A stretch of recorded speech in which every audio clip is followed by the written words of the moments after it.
Abilities that were deleted from League of Legends. Now, I wonder what kind of abilities we're gonna see in here.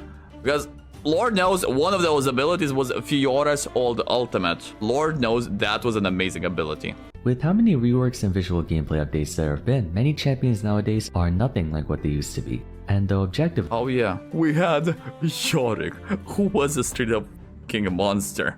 You think Fed Gwen right now is scary? Old Yorick, not Fed, just old Yorick. 05 was scary as f. Now that was a terror. Bro, I'm pretty sure there's a video how Riot deleted this champion because he was way too strong. Most of them are in a healthier spot than before. It's oddly nostalgic looking back at their older versions. The Rework Retrospective series is among my favorites to work on since I get to pay homage to a champion's janky, degenerate, and/or broken past. I thought it would be interesting to make a video going through some of the most memorable abilities in the game that no longer exist. Apparently many of you guys also enjoy history topics, seeing Galio's ultimate. Ah, that's another ability. Yeah, because it straight up was like Nunu's ultimate, but you were taunting as well. as how my videos on toxic metas, failed reworks, and Bro, he has content. We'll need to watch all of that. removed items I am crying. Whenever I see DFG, I am crying. have performed pretty well. So how about we take another trip down memory lane and look through some removed abilities, what was wrong with them, and why they didn't carry over post-rework. Unsurprisingly, there's a ton of stupid, broken, and janky abilities, so I can't go through all of them in one video, but if this one gets a lot of support and feedback, aka likes and comments, I'll definitely make a part 2. Let's get started. One of my favorite, or should I say least favorite old abilities would have to go to Fiora's Blade Waltz. The most beautiful ability ever, bro. Tell me which was fucking amazing. It was Master Yi's Q on fucking steroids, and it was beautiful. You guys know Fizz, right? How annoying his playful trickster is for being a dash that makes him untargetable that also does a crap ton of damage. Imagine if you had that on a point and click ability with an insanely high AD ratio. So nice, so nice. And the sound it made, oh my god. That was Fiora's old ultimate. Deciding which version is more annoying to deal with might very well be impossible because on one hand, Grand Challenge opens up 4 vitals for massive percent health true damage, but on the other hand, god, this ability was so stupid. Basically on cast, Fiora Look at this, now that's a Blade Wall, so that's a OG Fiora. becomes untargetable for the duration of this ability and randomly damages an enemy champion 5 times, applying on-hit effects with every strike. If there's As I was saying, Master Yi's Q on fucking steroids. only one enemy champion, all 5 attacks will hit that one person, totaling over 1000 base damage and 234% bonus AD at rank 3 during its final iteration, while applying on-hit effects. This was a stat check ability to end all stat check abilities. During the early game, it wouldn't matter all that much, but old Fiora was laughably weak during the early game overall. Towards the late game, especially Yeah, during the late game you have a bit of AD items because AD ratio on that ability was absolutely disgusting.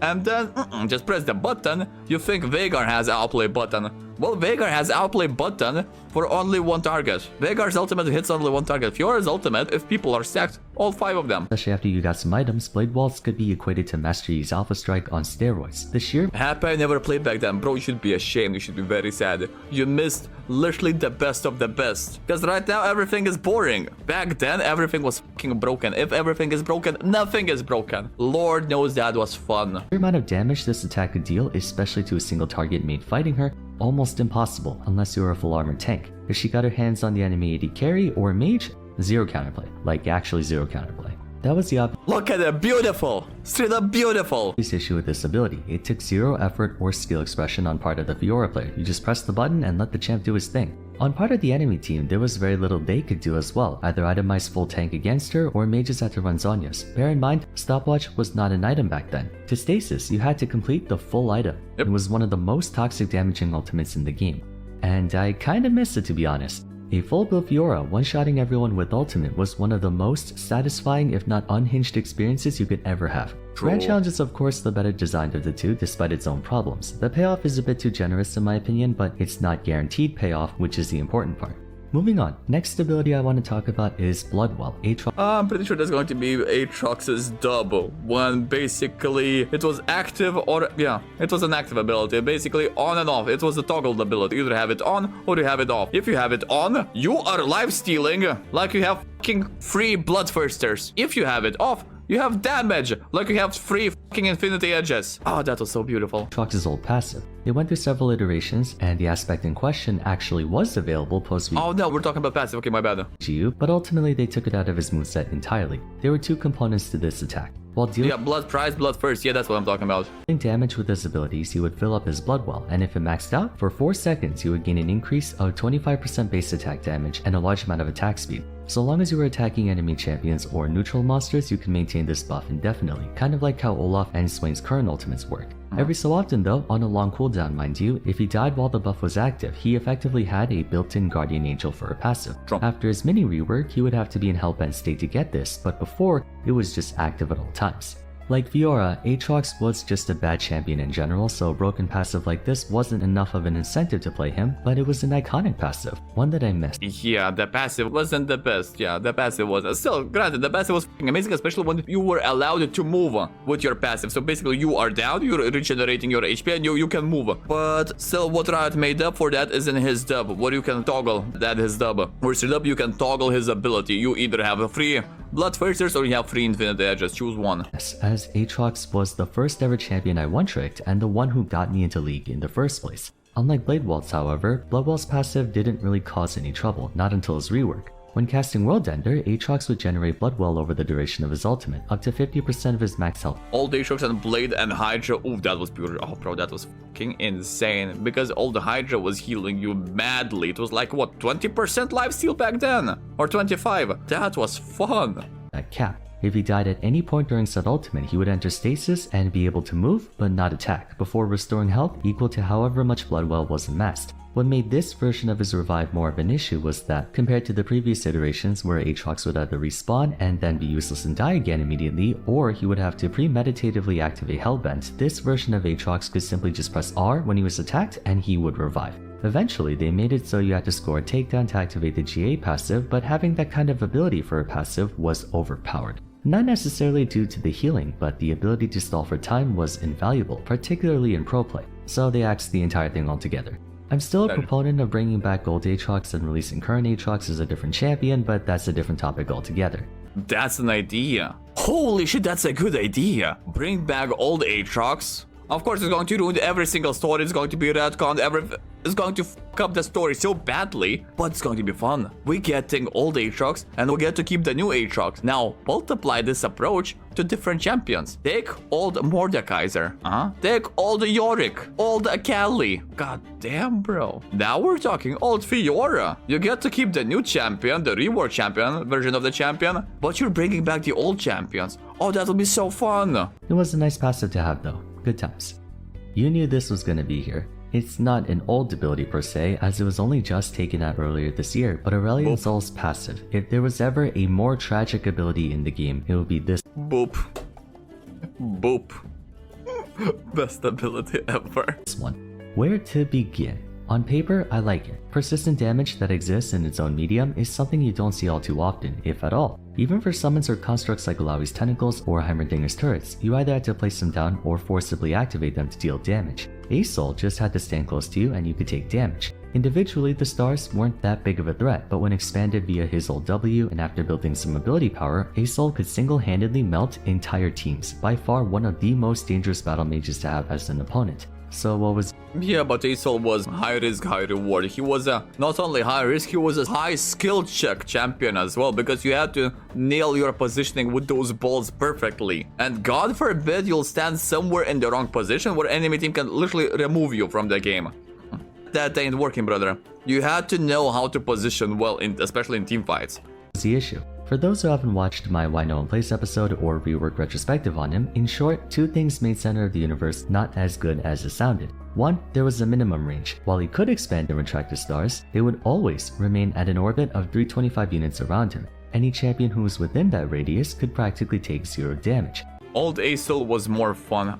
I don't know, the new Aesol is also kinda fun, but he is like Nasus. You need to wait for the late game. You need to wait for at least 40 minutes into the game when you are stacked. Only then the fun begins. Still, then it's just AFK farming. He was the only champion in the game with a melee dead zone, becoming quite literally useless barring his ultimate.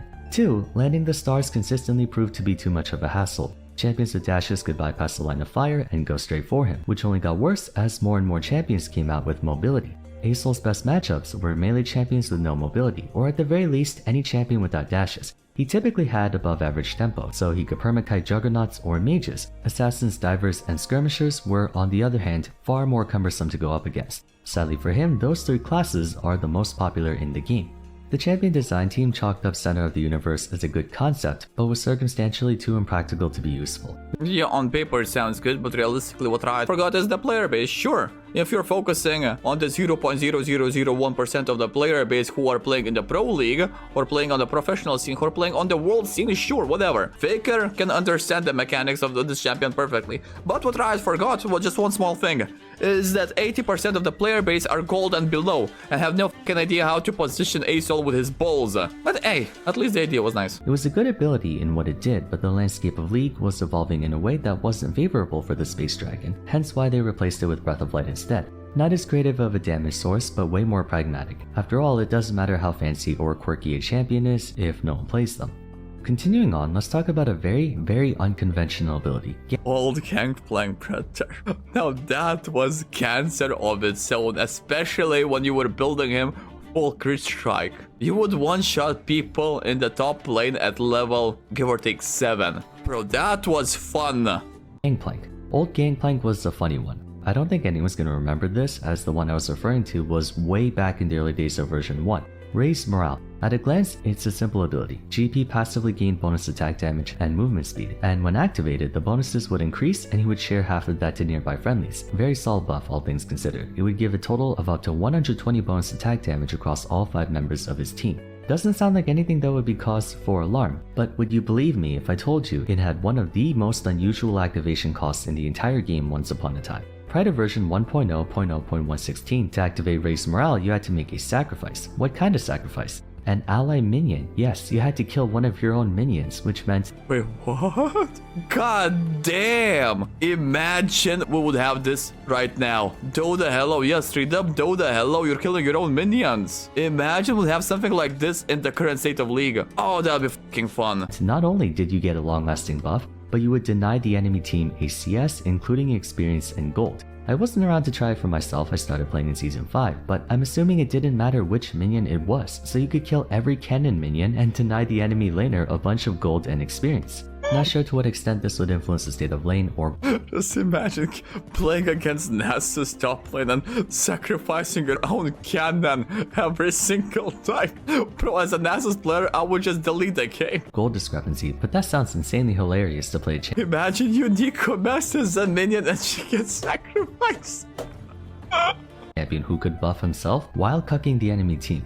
Naturally, this wasn't very well thought out. Being able to screw over the opposing team without any chance of counterfight from them doesn't make for a fun experience, as is the case for any ability that has a one-sided interaction. In actuality, this minion sacrifice cost would be even more detrimental in the present day, as a few years ago they made a change to where melee and ranged minions don't scale in gold. They stay at 21 and 14 or something along the lines of that. Instead, cannon minions now scale in gold. Around late game, they start to give 80 to 90, the equivalent of almost an entire wave of smaller minions. Granted, the repercussion is that you lose out on siege potential if you want to keep denying gold, but advanced players may be aware of the practice of intentionally withholding destruction of inhibs, even if you have the means to, purely because super minions give the enemy team free gold and experience, while you lose out on a lot as waves push more quickly. Yeah, this is straight up, this is why if you accidentally open at an enemy inhib at give or take minute 14, 15, 16, and you are 100% sure you have no means of closing the game, just don't take the inhib. Just don't take the inhib, because enemy team will catch up in gold and experience and even surpass you if they'll be killing only super minions while you are doing jack shit.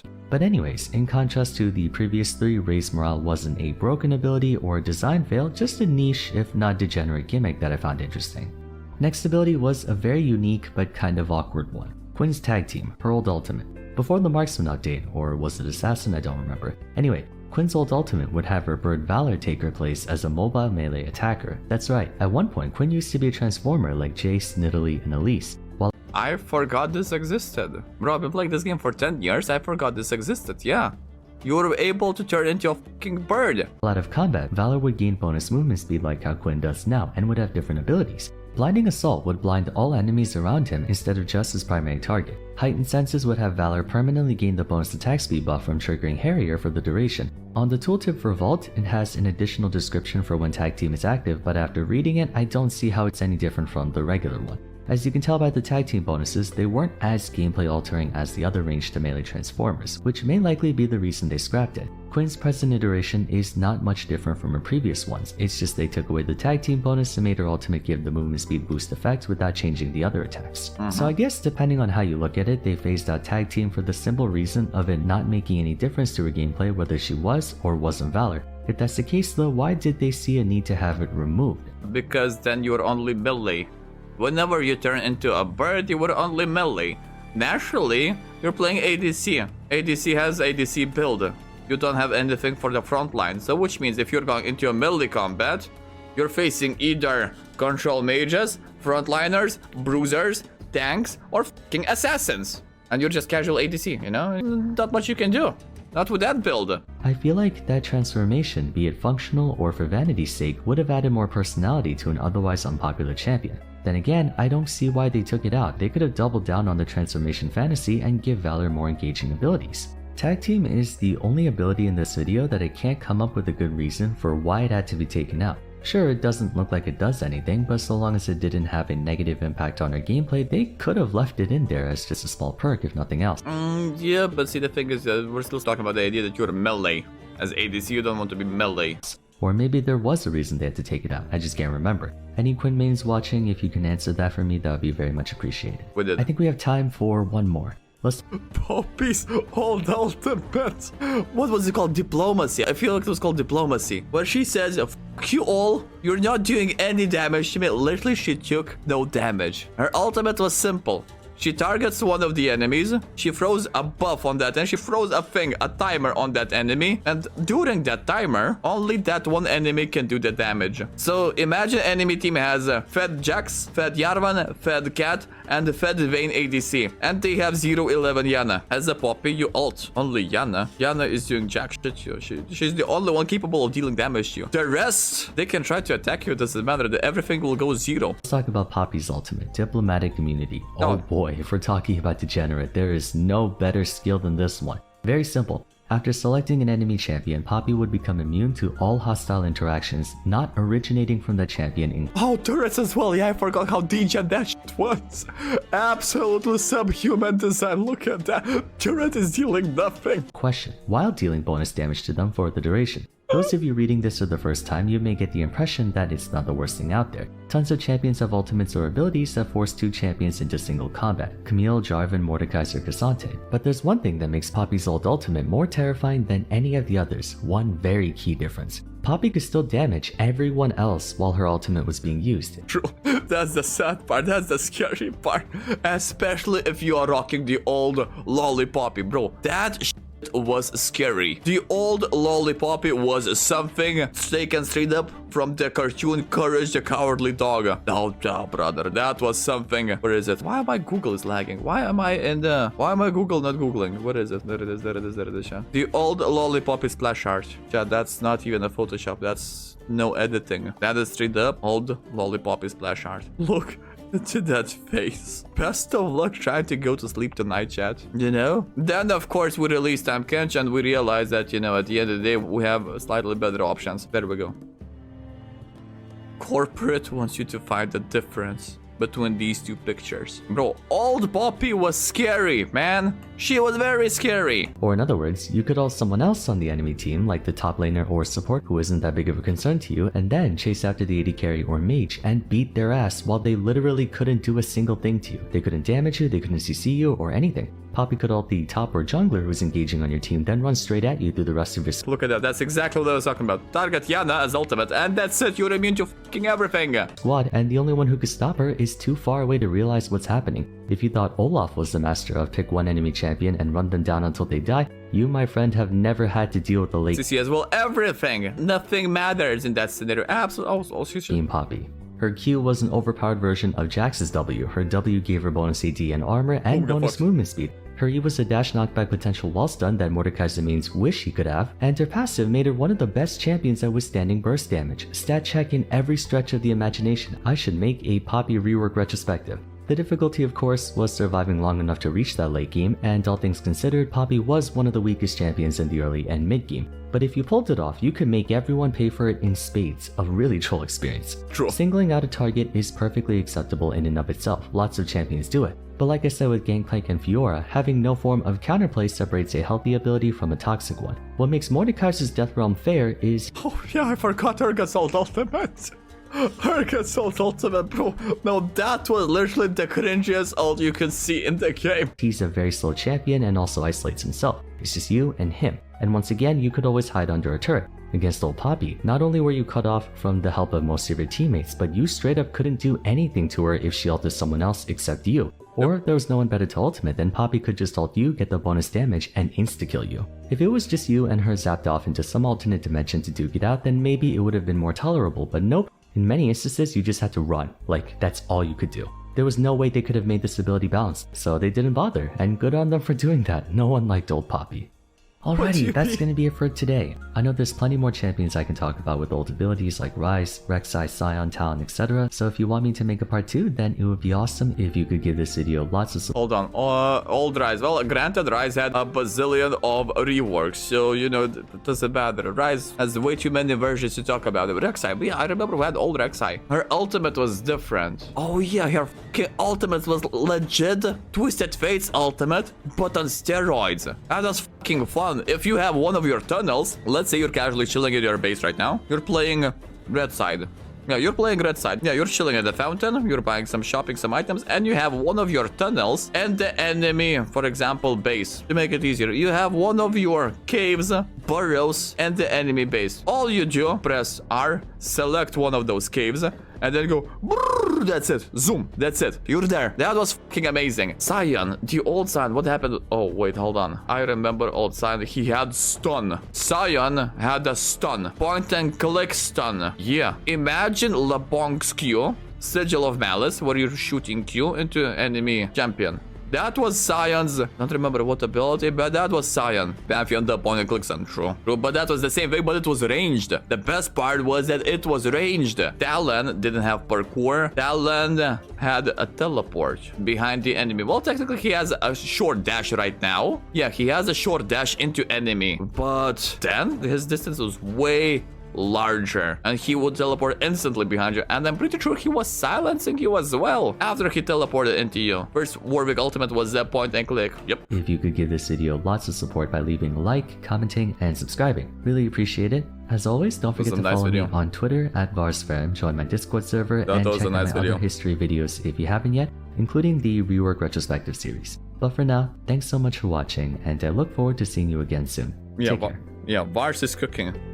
Vars is cooking. I am very satisfied that YouTube recommended me his channel a few days ago. This is why we're watching his videos. But holy shit, he has good videos. Anyway, that's the video.